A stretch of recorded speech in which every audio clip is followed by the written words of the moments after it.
Hello guys. Today's gonna be the part 2 of the video where I'm gonna show some of the creatures in my world building project. Yeah, I hope you guys like it. The first creature I'm gonna talk about is this cat. That's pretty much it. It's just a freaking cat. I don't really give a shit about this creature. Oh boy, now gets a little bit interesting. The next creature is gonna be the Ashwalkers. The Ashwalkers, it's a species of giant bear in my world. But like they're absolutely like giant, like similar in size to some theropods. They even live in the same territory as like macabres. It's like in volcanic regions. And they don't have much hair in their body. Like most of the hair they have evolved to become like spikes in a like those found in porcupines. Yeah, and they're mostly naked. They have this grayish skin similar to ash. That's why they received this name, and also the fact they live in volcanic regions. And yeah, I just wanted to make a big, enormous bear for my world that would compete against theropods. And like as you can see, showing comparison to the little poorly made human I drew besides it, it's quite bigger than a real bear. The next one is also a carnivorous mammal that lives in volcanic regions, though not the same region as the Ashwalkers. It's the Diablo Crocuta. The Diablo Crocuta is a species of giant hyena from our world, which is also much bigger than a real hyena. It's like it would be like the apex of its region. It would compete against some medium-sized theropods, and like the Ashwalkers, it doesn't have much hair, and all the hair in its body evolved to become those spike-like structures, but they're not as similar to porcupine spikes. They're more like they look like scales, honestly. And I also thought about its body producing like a lot of heat, which would release as some sort of vapor from its mouth. So it wouldn't really breathe fire. It would just like spit like this really hot liquid. Yeah, I really wanted to do a giant hyena. In fact, one time I did create a species of giant hyenas on my Instagram. If you guys scroll down enough, you guys are gonna find it. But yeah, I think this one is much more interesting because it doesn't have fur and it just makes it really terrifying. It can kind of remind me of that Mexican dog. The dog isn't really terrifying, but you guys know what I mean. The next one I'm gonna show is a close relative to these guys, which I showed on the next video. Not on the next video, dumbass. Anyways, the grabbers are those reptiles that just like the pink creatures that I showed on the last video. They swim in the air because they consume certain minerals. And I don't know, it didn't bother giving them a really complex explanation. They just swim in the air because it's cool.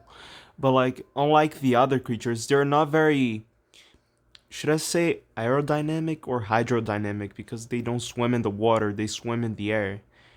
Anyways, they're not very good swimmers compared to the one I showed on the other video, but they live in caves, and they're much more aggressive and dangerous. Their beaks much sharper, and they have this structure on their tail that is connected by those membranes that make kind of help with swimming. But this structure serves to be like a hand. Like I just think this idea is really cool. A creature having a hand on their tail. I think it's really awesome. They would kind of mimic those. I forgot what those structures inside of caves are called. And like they would hunt giant geckos that are in my world. The biggest species of giant gecko in my world, which I may show in the next video. Yeah, I really liked those. They have this fiery brown color, which is a good contrast to the pink one.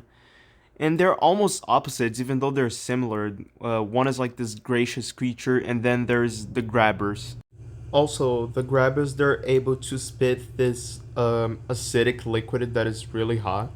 I don't know, it just gave them the ability to do this. The next creature I'm gonna show is the Capradon. The Capradon is the largest raptor in my world, like the Dromaeosaurs in my world.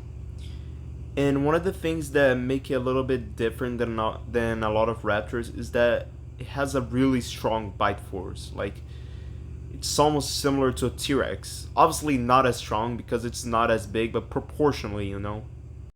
The name Capradon means boar tooth.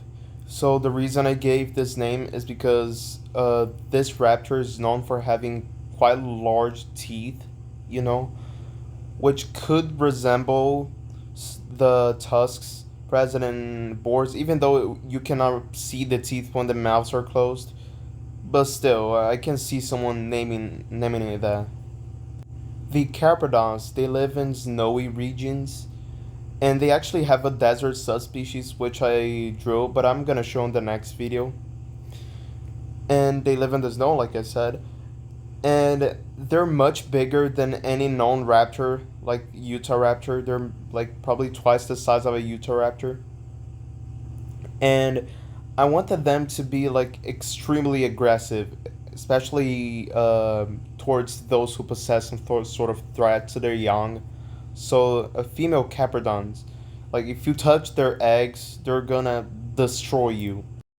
The one shown in the picture is not a female though; it is a male because of the feathery structure on their head, which serves for mating, and just the more vivid and colorful colors. The female will probably be a little bit darker and not as colorful, you know.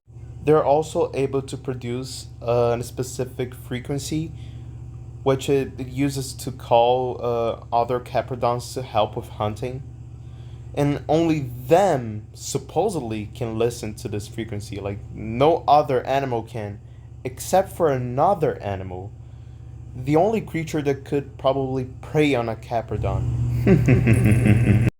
The next creature I'm gonna show lives on the same environment as Capradon, and it's called Versafamada. And I actually posted a video on YouTube drawing it digitally. You guys probably know this creature already. It is a close relative to Katyamada, and it's from a group of theropods I created who are like herbivores, though they can sometimes eat flesh like dead animals, but rarely. They're primarily herbivores, and they possess horns similar to rams and goats and ears which make them look very mammal-like. Their horns are really similar to those found in rams, unlike Katemata, which is more similar to goats. And I guess this could mean they probably engage in headbutting sometimes. And they also use those horns to defend themselves. I guess some sort of predator. Foreshadowing. And I don't think I mentioned this about Katsemata, but like this group of theropods, they live in herds, you know, similar to most herbivore dinosaurs and a lot of herbivore nowadays, like cows and sheeps, you know. It is one of my favorite theropods that I created for my world. I like the mix of those mammalian features and like it being a theropod. I just really like it. The next creature that I'm gonna show, and I'm pretty sure the last one I'm gonna show in this video, was actually one of the first creatures I created for my world building project. I'm pretty sure it was the second one, honestly. I created it after creating Bosmatus, which is a creature that you guys probably know. I created from my Instagram, which I removed from my world building project because I'm gonna be honest, I don't really like it anymore. Anyways, let's focus on the second creature, Armadelas. The Armadelas is probably the strongest theropod I created for my world physically. It is like really large and it has the strongest bite force of like probably any known land animal. And its main features, obviously, its armor, which is similar to that of an armadillo. Yeah, I just think it's really cool. It really gives off this desert predator vibe, and it does live on the desert. And it was I'm pretty sure it was the second creature. The one I'm showing you guys right now is actually a redesign. It used to look very different, but I prefer the redesign much more. An interesting thing about armadillos is that they're not very good parents, you know. They aren't as intelligent as, I don't know, compared to a T-Rex. They aren't like really dumb, but they aren't the most smart predators. And a tactic a few creatures in his environment use to protect themselves from the armadillos is having like really vibrant features and trying to look bigger so they can scare this predator off. And as I was going to say, they're not very good parents. Actually, they just lay like up to 3 or 4 eggs, and they just leave the eggs like on the sun. That's it. They don't even take care of the young. The eggs of an armadillos would have a really dark, like pretty much black shell. Which the reason it's black is because since the females don't take good care of it, it would need to be warm somehow. So the females are just gonna live it on the sand and like on the sun, and the dark color of the shell would ensure that it's warm enough for the baby to form. And once they're born, they are really vulnerable. In fact, they how can I explain this? They fit a different role on their environment. They're kind of like raptors, you know, until they grow up and they become those enormous theropods that we call armadillos. Because of its large and heavily armored body and the fact they live in desert environments, their bodies can overheat sometimes. That's why we tend to see them swimming in mud and in water. They really enjoy doing that. Kind of like hippos, you know. Also, they're the favorite creatures for these dumbasses to domesticate, these dragons that I showed in the last video. The main prey of armadillos are a species of desert elephant, which I'm gonna illustrate soon. I didn't already. Yeah, but they're like really big and strong elephants, and this armor can protect against the tusks of those elephants, and also against the probably the bite of other armadillos.